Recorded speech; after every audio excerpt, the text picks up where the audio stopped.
In the early weeks of the Biden administration, he signed a flurry of executive orders, and some of them had to do with the US support for the Saudi war on Yemen, scaling back the direct US involvement in that war, which applied to certain areas. But as time has passed, we've found out that there are more and more areas where we are actually going to be continuing support, if not directly.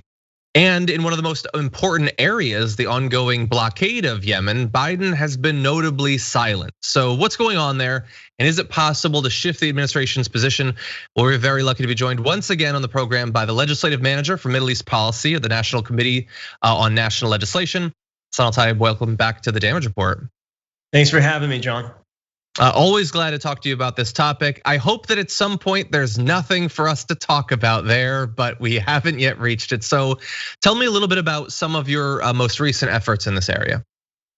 Yeah, well, I really appreciate all the coverage you've given Yemen over the years. Most recently, what we're really trying to work on is ending Saudi Arabia's blockade on Yemen. Most recently, starting in January of this year, Saudi Arabia has really constricted the flow of fuel into Haditha port. And that fuel is absolutely essential for the operation of hospitals, the delivery of food. So it's really exacerbating the hunger crisis.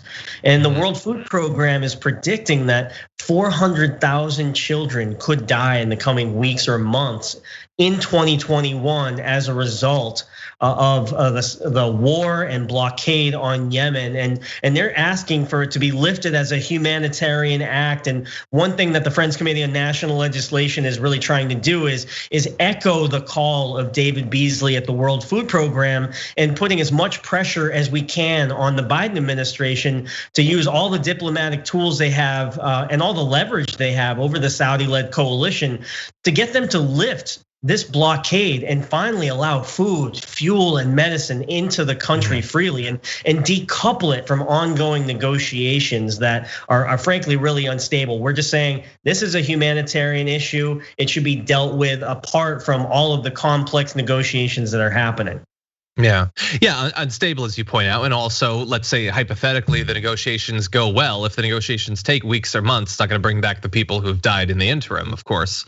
Exactly. And so, have you gotten anything out of either President Biden himself or any member of the administration about the Saudi blockade? So. One, I mean, there's been a lot that's been going on. So FCNL led this 70+ group advocacy letter signed by a bunch of celebrities like Mark Ruffalo, Marianne Williamson, and others. So that spurred a congressional letter led by Reps Dingell, Pocan, and Khanna. About 76 members signed that. And then there was another letter by Chairman Deutsch from the House Foreign Affairs Middle East Subcommittee. So got a lot of congressional action, a lot of civil society action, and the administration response was basically that there is no blockade. They admitted that there were fuel restrictions, but their legal definition means it's not a blockade. And for me, it looks like a blockade. It's a blockade. It's preventing the free flow of all of these important goods into the country. So that's a sign that our pressure is working. Over the weekend, though, I think it's really important to note that the Biden administration actually admitted for the first time since the executive order you mentioned that ongoing maintenance by US contractors for Saudi warplanes was in fact continuing. And that to me is a sign that we're still involved in offensive operations in the war in Yemen via the Saudi blockade. So that's a really critical issue. I'm so glad we're able to discuss this. I mean, the announcement was just made just a few days ago, and not to so that was critical. And then just last week, US envoy to Yemen, Tim Lenderking, as he was getting all these questions from members of the House and Senate, said that I'm not in the information loop on ongoing US military support for the Saudi-led coalition, which it is pretty, pretty I don't even know what the word is. It's just pretty insane to me. It's just crazy that after this point, he doesn't know, the person in charge of diplomacy in Yemen for the United States doesn't know if the military is supporting the Saudi-led coalition. And you know, we need more action. I think what we're calling for now is for Congress to take this up and to force the question, force a vote, force more legislation to cut off this flow of maintenance support and spare parts transfers. Yeah. Well, look, it certainly doesn't seem like this is an incredibly high profile issue for the Biden administration. Unfortunately, if you have this lack of information, if they're only in a very hesitating sort of fashion releasing information about what they're doing, it doesn't seem like something they're really prioritizing. But I think you pointed out something important, that continued maintenance it's important that people know about it.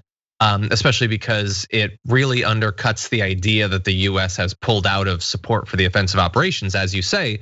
But also, even if Biden goes through with his promises to significantly cut back on arms sales to Saudi Arabia, that maintenance presumably provides leverage that in theory they could ask for things like the end to the blockade that they don't consider a blockade, if they have this very important leverage that allows the Saudi Air Force to continue to operate.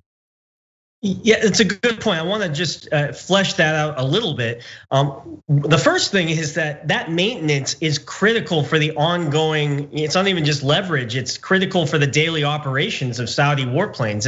If they're not getting replacement tires for F-15s, those planes are not going to be able to land, and they're not going to be able to, more importantly, enforce the Saudi blockade. So that's really critical, not just as leverage, but for the daily operations. And it's also important to note that the Biden administration has begun the approval process for a whole batch of weapon sales for Saudi Arabia and the UAE. It was welcome that they did that initial pause, as they reviewed, but they're now in the process of approval and to look at which of those weapon deliveries that were promised under the Trump administration are going to be followed through with. We do have some time to block those sales, and Congress can take action in the annual Pentagon budget, the NDAA that we've talked about before. But that's also really alarming that selling weapons to Saudi Arabia at this point is even on the table. So, and that's another question that Tim Lenderking could not answer is okay, they said, to their credit, they said they didn't want the fuel restrictions to continue and they wanted the free flow of this fuel into the country, but they didn't make clear what they were using as leverage to get Saudi Arabia to stop the fuel restrictions and to lift the blockade.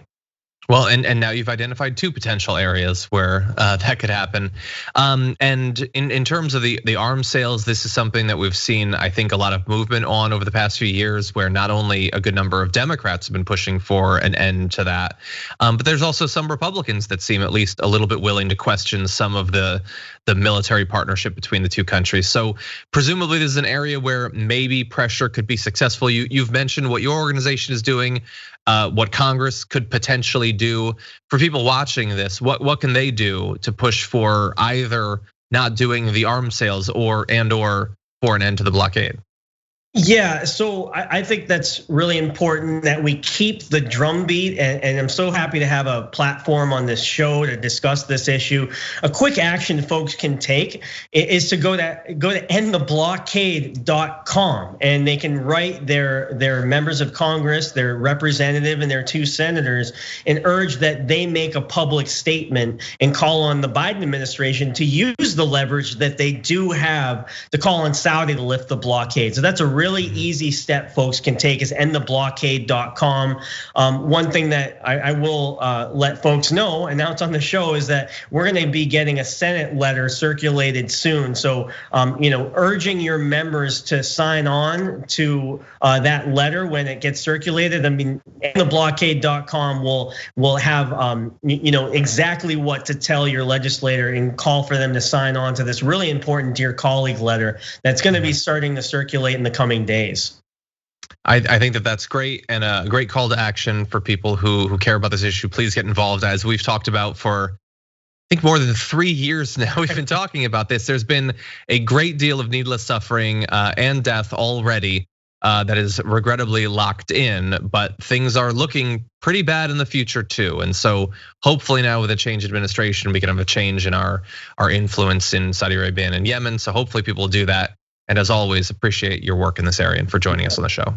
Thanks so much, John. Really appreciate you and everything that the Young Turks have been doing on to try to end US complicity in the war in Yemen. It's really vital. Thank you.